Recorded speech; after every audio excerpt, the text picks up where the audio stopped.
La Guinée veut relever le double défi de la mobilisation des ressources intérieures et de leur utilisation efficace en faveur du développement inclusif et durable.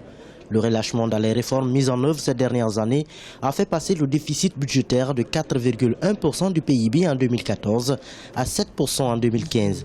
L'inflation annuelle moyenne, quant à elle, s'est située à 8,7% en 2016, un taux record quand on sait qu'elle était à 21% en 2010.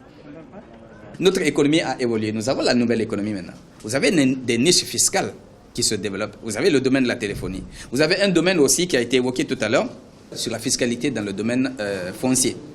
Là aussi, c'est un domaine que nous devons explorer. Donc, nous attendons de ce forum qu'il nous permette réellement de faire une relecture de notre politique fiscale nationale, qui nous permette aussi d'améliorer la qualité des dépenses aussi. L'économie guinéenne qui sort d'une récession causée par l'épidémie d'Ebola a besoin de ressources pour se reconstruire. Mais au-delà des marchés financiers ou des institutions internationales, la mobilisation des ressources internes au développement reste un défi à relever.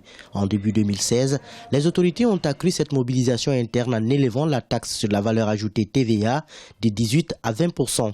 D'autres secteurs tels que la téléphonie mobile ont également été explorés en termes de taxes supplémentaires en vue de soutenir la relance économique à partir des ressources internes. Il est important pour les économies africaines de diversifier et de pouvoir créer d'autres sources de croissance, surtout celles qui sont créatrices d'emplois.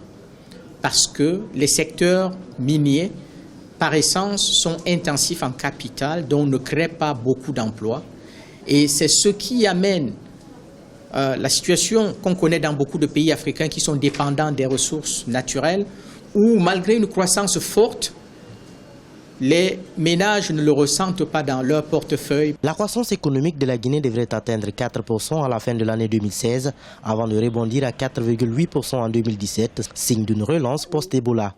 Le pays devra cependant travailler à la mise en valeur des secteurs miniers, hydroélectriques et agricoles qui constituent le socle de son économie. Avec un secteur informel en pleine croissance, la Guinée gagnerait beaucoup mieux à le restructurer pour avoir des ressources supplémentaires. Les experts estiment également que la diversification de l'économie passe par l'amélioration du climat des investissements.